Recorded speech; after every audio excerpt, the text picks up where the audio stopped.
The storms had stopped 2 years ago. The sky above Elira 9 was finally clear, the air thin but soft, painted in long streaks of pale lavender. On the edge of a canyon filled with silver sand stood a small shelter built from the ribs of a crashed transport ship. Inside, a man named Jonas Hale lived alone, or rather, endured alone. Each day followed the same rhythm. Check the solar stills, scrub dust from the panels, record the weather readings that no one would ever read.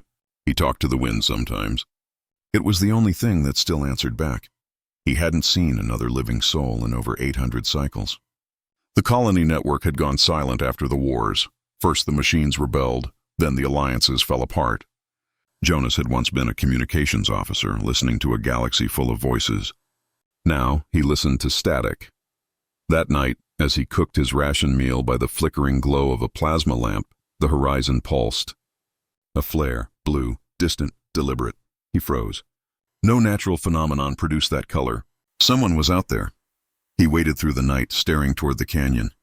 Just before dawn, he heard the low, melodic hum of an approaching craft. Not human, not military. Something older, smoother, almost mournful. When the ship landed, it didn't crash or roar. It settled, as if weary. Its hull shimmered like pearl, scarred by age and battle. The ramp unfolded, and 3 figures stepped into the morning light. They were tall, graceful, and unmistakably alien. Skin like moonstone, eyes glowing faintly with bioluminescent tears. Their movements carried both elegance and exhaustion. They wore fragments of ceremonial armor marked with black ribbons, the universal color of mourning. The tallest spoke first, her voice layered with resonance. "We seek shelter. We were told. A human still lives here." Jonas stood silent for a long moment. He had dreamed of voices, hallucinated laughter before. Solitude did that. But this was real. 3 strangers stood before him, their faces touched by grief and dust, yet still impossibly alive. He finally found his voice. "You found him," he said quietly. "Welcome to nowhere." They exchanged glances, a silent language he couldn't read. Then the one in the center, younger, trembling, bowed her head. "We've lost everything. Our mates, our homes. We were told humans remember how to rebuild." Jonas stepped aside, gesturing toward the shelter. "Then maybe you came to the right ruin." As they entered, the light of dawn spilled across the sand, illuminating 4 shadows, where once there had been only one. For the first time in years, Jonas didn't feel the wind was the only thing listening. Outside, the sun rose higher, not a harsh glare, but a warm golden bloom across the horizon. The silence of Elira 9 felt softer that morning. Somewhere within it, hope took its first quiet breath. The morning after their arrival, the desert winds had softened to a low, wandering hum. The air carried a faint fragrance, ozone and alien resin, from the strange craft resting near Jonas's shelter. It looked out of place against the barren horizon, like a piece of a dream that had landed in the wrong reality. Inside, the small shelter felt alive for the first time in years. Jonas had laid out what few supplies he had: thermal blankets, protein packs, filtered water, and tried to pretend he remembered how to play host. The 3 visitors moved silently, graceful in their sadness.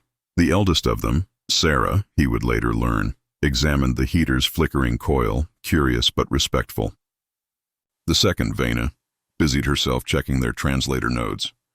The youngest, Lyra, simply sat near the window, her eyes reflecting the pale dawn as if she were watching a world she no longer trusted to exist. Jonas cleared his throat. "You can stay as long as you need. There's not much, but it's yours." Vena turned, her voice calm but measured.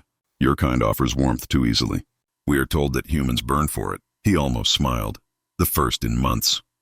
"Maybe, but sometimes warmth is all that's left." There was no laughter, no reply. Only silence, shared but somehow comfortable. As days passed, they began to fall into a rhythm.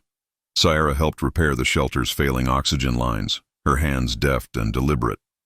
She never spoke of her past, but sometimes when she worked alone, she hummed, low tones that made the walls seem to breathe. Vena cataloged old human datapads Jonas had scavenged, fascinated by music and poetry.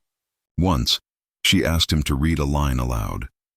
"Stars are only mirrors for the lonely heart." She'd stared at him afterward for a long time, as if the words had unsealed a memory she'd tried to bury. Lyra, the youngest, followed Jonas into the canyons to gather minerals and check the solar stills. She never said much, but she smiled sometimes, small, uncertain, beautiful in its fragility. One evening, they watched the twin suns sink behind the cliffs. Lyra finally spoke. On our world, we watched two suns too. When they set, our loved ones would light sky lanterns, so the stars would know they were not forgotten. Jonas nodded, voice quiet. We used to do that too, candles, graves, sometimes we just whispered their names.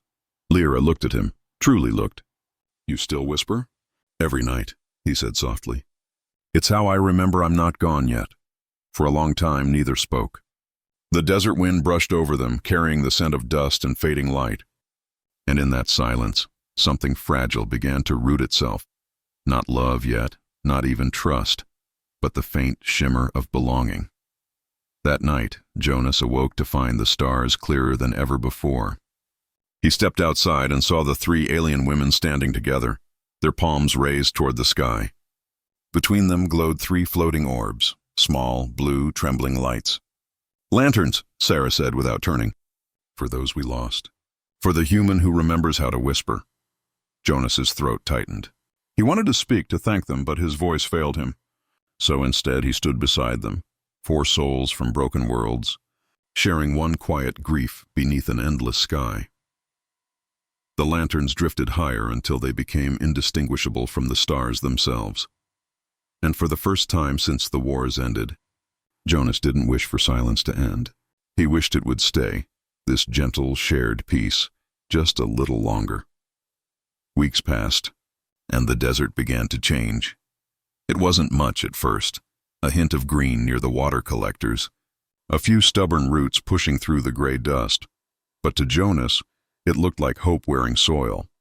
The alien widows worked beside him every day, their presence softening the silence that used to haunt him. The shelter grew into something alive. Sierra, the eldest, mapped the underground water veins with instruments Jonas couldn't name. Her long fingers traced invisible patterns in the air, lines of code and energy flowing like song. She had been a healer of ecosystems once, before the war had turned her world to glass. Now she bent that knowledge toward nurturing this barren moon. Vena repurposed their crashed vessel into a greenhouse dome. She filled it with humming orbs that pulsed with faint bioluminescence, alien seeds that thrived on minimal atmosphere and human sunlight. When the dome first lit up at night, it shimmered like a dream, a cathedral of light and breath. Lyra followed Jonas into the canyons each dawn. Together they hunted for mineral-rich stones to grind into soil. She moved with quiet grace, but when she smiled, the world around her seemed to listen. Jonas often found himself watching her reflection in the visor of his helmet, the ghost of a future he dared not name. By the second moon cycle, laughter began to return, small, unsteady, but real. Vena teased Jonas for his crude cooking. You destroy perfectly edible proteins, she would say, wrinkling her nose. It's an act of interstellar war. He would laugh, tossing back, guess that makes me humanity's last weapon.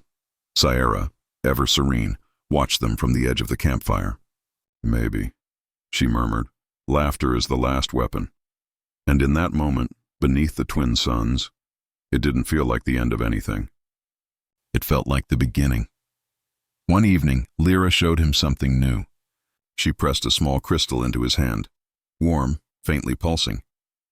It holds memories, she said. Not words, not images, feelings. You touch it and it remembers what your heart gives it. He hesitated. That sounds dangerous. Everything worth keeping is, she whispered. Jonas closed his hand around it. Images flickered in his mind, not clear, but felt. The ocean at dawn, a woman's laughter long gone, the weight of love and loss intertwined. When he opened his eyes, tears blurred his vision. Lyra reached up and brushed one away. Now your sorrow is ours too, she said softly. It's lighter when shared. The gesture broke something open inside him. He didn't speak, didn't move. He simply let the silence between them bloom. Outside, the desert wind sighed across the dunes. Inside the greenhouse dome, alien blossoms opened in the faint blue light. For the first time since the fall of Earth, life, human and alien, had grown together. That night, as the stars burned cold and clear, Jonas sat beside the sleeping forms of the three widows and whispered quietly to himself, "We are the seeds after fire." The words drifted up like a prayer, or maybe a promise. Somewhere above, the sky seemed to listen.